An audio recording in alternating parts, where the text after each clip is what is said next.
Hey ihr Lieben und herzlich willkommen zu diesem neuen Video.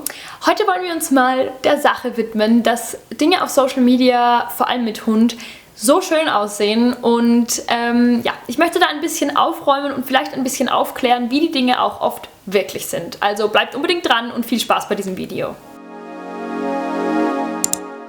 Fangen wir mal an mit diesen schönen Szenen, wo Leute mit ihren cuten Puppies im Starbucks sind und einen Puppicino trinken. Ja, wir haben das auch schon gemacht, deswegen kann ich euch auch sagen, ja, es ist natürlich super cute, wenn der Hund Milchschaum schlürft, aber meistens ist es so, dass ein Starbucks komplett voller Menschen ist. Vielleicht auch noch mit einigen anderen Hunden und also Bea zum Beispiel war schon sehr gestresst dort, einfach weil so viel los war und sich die Leute einfach gegenseitig auf die Schuhe getreten sind. Bea hat es natürlich geschmeckt, auch als wir dort waren, aber ich glaube, so entspannt, wie das auf Instagram und Co. immer aussieht, ist es dann doch nicht. Nummer 2. Lange Spaziergänge mit Hund sehen natürlich super cute aus, aber ihr dürft auch nicht vergessen, dass euer Hund mal sich erleichtern muss und ihr das aufsammeln müsst. Und ich glaube, das ist ganz, ganz, ganz oft so, dass das viele gar nicht sehen oder gar nicht so im Kopf haben, vor allem Leute, die keinen Hund haben, dass du ja mit deinem Hund nicht nur rausgehst, um die Sonne zu genießen, sondern auch damit der Hund eben sich lösen kann und das muss eben auch aufgesammelt werden. Kleiner Reminder, tut das immer, vor allem in Gegenden, wo einfach viele Menschen unterwegs sind, tut das immer. Ich glaube, was auch noch oft ganz schön aussieht auf Instagram und TikTok etc. Ist Reisen mit Hund. Reisen mit Hund ist wunderschön und ich liebe es, mit Bea unterwegs zu sein und ja, das letzte Mal waren wir spontan mit Bea am Meer und es war wirklich, wirklich schön, aber ihr müsst halt auch die andere Seite sehen, nämlich die Seite, dass du den Hund, wenn die Sonne scheint, nicht im Auto lassen kannst. Das heißt, du kannst nicht mal kurz irgendwo reinhüpfen und was besorgen, weil das einfach zu gefährlich wäre für den Hund allein im Auto. Das heißt, du musst immer entweder eine zweite Person dabei haben oder wohin gehen, wo Hunde erlaubt sind. Und Hunde sind eben in Einkaufsmärkten, Supermärkten und so nicht erlaubt. In den meisten Gegenden. Das heißt, du kannst den Hund nicht einfach irgendwo lassen. Das heißt, du musst immer irgendwie einen Ort finden, wo der Hund vielleicht auch alleine sein kann. Der Hund kennt aber den Ort auch nicht. Das heißt, der Hund muss sich auch irgendwie wohlfühlen. Das kommt natürlich auf den Hund drauf an. Manche sind da mega entspannt. Aber ich sag nur, es gibt schon einige Punkte bei Reisen mit Hund, die das Ganze, sagen wir mal, nicht ganz so idyllisch machen, wie das vielleicht auf Instagram aussieht. Du brauchst genügend Futter, du musst extrem viel Zeug mitpacken und dann auch noch hoffen, dass dein Hund unterwegs vielleicht nicht krank wird oder.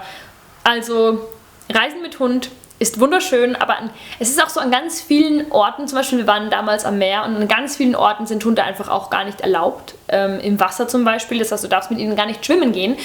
Und du kannst den Hund halt auch nicht ewig alleine lassen. Das heißt, wenn du dir dann denkst, ich möchte jetzt aber um 7 in der Früh frühstücken und dann am Strand und komme erst wieder, wenn die Sonne untergeht, das klappt dann nicht. Denn dein Hund muss überall hin mit und wenn es dann draußen ungefähr 35 Grad hat und du am Strand liegst, ist das vielleicht nicht der richtige Ort für deinen Hund, weil der Hund natürlich auch die ganze Zeit am Boden ist und also denk daran, dass Reisen mit Hund nicht nur am Strand liegen ist gemeinsam und Cocktails schlürfen.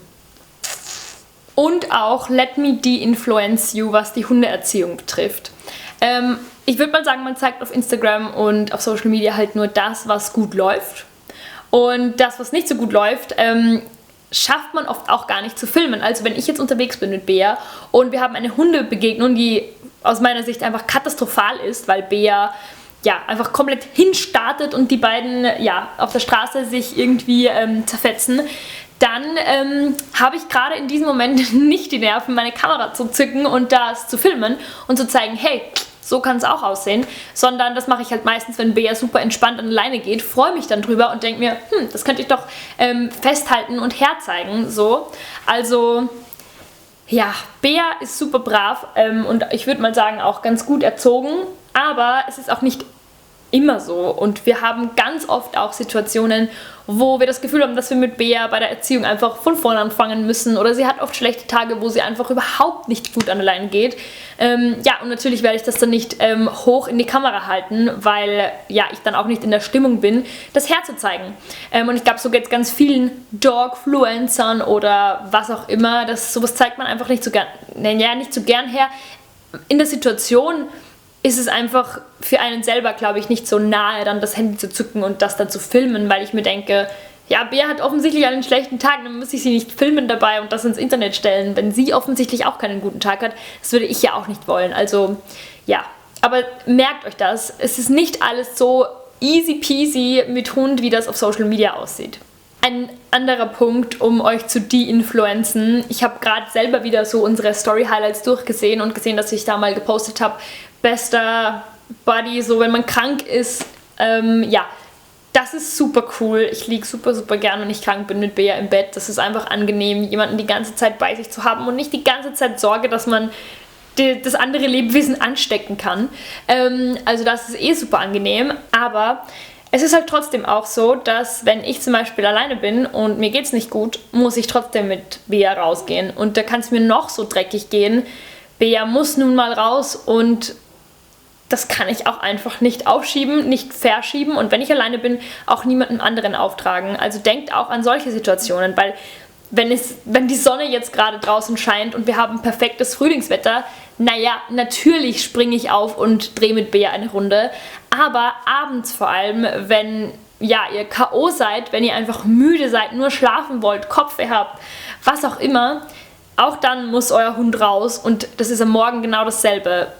Auch in der Früh, wenn es euch nicht gut geht, wenn ihr nicht aus dem Bett kommt, wenn ihr krank seid, wenn ihr 40 Grad Fieber habt, auch dann muss jemand mit dem Hund raus. Also das ist noch ein Punkt, wo ich mir denke, das sieht auf Social Media oft ganz bequem aus, aber diese Momente, wenn es einem selber dreckig geht und man trotzdem mit dem Hund raus muss, diese Momente zeigen, finde ich, ganz wenige Leute. Natürlich wieder aus demselben Grund wie vorher.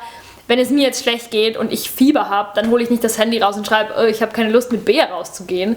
Aber das sind eben die Momente, die ihr euch dazu denken müsst, wenn ihr Hunde und Hundebesitzerinnen auf Social Media seht. Das ist einfach super wichtig. Solche Momente gibt es nämlich auch und man hat auch einfach mal keine Lust mit dem Hund rauszugehen. So ist es nun mal auch. Und noch was, nicht jeder liebt deinen Hund genauso wie du selbst. Ich finde, da muss man auch mal aufklären, denn auch auf Instagram, man zeigt halt das her, wo Leute happy sind mit Bea, wo sie sich freuen, wo sie Bea kennenlernen. Aber es gibt halt auch oft Leute, die einfach keine Hunde mögen. Wir hatten schon so oft die Situation in der Stadt, dass Leute zurückgewichen sind oder sogar so einen kleinen Schrei von sich gegeben haben, als sie Bea gesehen haben. Finde ich persönlich etwas anstrengend, wenn ich in einer Stadt unterwegs bin und alle 2 Meter mir ein Hund begegnet. Aber solche Situationen hatten wir auch schon. Oder ja, einfach Situationen, wo jemand gesagt hat, nein, bitte nehmt den Hund nicht mit. Wo man sich dann selber denkt, wie jetzt? Ich darf meinen Hund nicht mitnehmen. Das ist doch, also ihr müsst einfach sehen, dass da eine Ungleichheit herrscht. Ihr müsst halt das auch sehen, dass der Hund für euch das Größte ist auf der Welt, aber für viele Menschen, ja, sind Hunde halt einfach auch nervig, haarig und sie wollen halt einfach keinen Hund in der Wohnung haben oder in dem Geschäft oder in dem Hotel oder wo auch immer. Also euer Hund ist nicht immer perfekt erwünscht und alle sind lieb und wollen Bea streicheln. Ihr werdet auch auf Ablehnung stoßen bei Menschen, bei anderen Hunden. Das ist einfach so. Aber das, finde ich, sieht auf Instagram auch immer alles so schön aus und die ganze Welt liebt Bea. Bea wird wirklich von vielen Menschen geliebt, nämlich von euch da draußen und das ist super, super schön. Aber ihr werdet auch damit konfrontiert werden und dann müsst ihr euch überlegen, wie ihr damit umgeht. Das war's mit diesem Video. Ich hoffe, es hat euch gefallen und euch ein bisschen auf den Boden der Tatsachen geholt und ja, vielleicht euch auch ein bisschen gezeigt, dass alles, was auf Instagram, Social Media, TikTok passiert, auch in echt passiert, aber auch viele andere Sachen passieren, die eben nicht bis ins Internet kommen. Und merkt euch einfach, dass es ist nicht immer alles so, wie es ja, auf Social Media gezeigt wird. Und da nehme ich uns gar nicht aus, denn wir zeigen auch nicht alles. Man kann auch einfach nicht alles herzeigen und manchmal ja, sind auch die Umstände einfach dementsprechend, dass man es einfach nicht herzeigen kann. Aber wir versuchen natürlich einen so authentischen Einblick wie möglich zu geben und deswegen auch genau dieses Video hier. Also wenn euch das Video geholfen hat oder ihr andere De-Influence-Wahrheiten aus eurem Hundeleben habt, dann schreibt es doch gerne mal in die Kommentare, damit wir uns hier ein bisschen austauschen können. Wir freuen uns drauf und bis bald!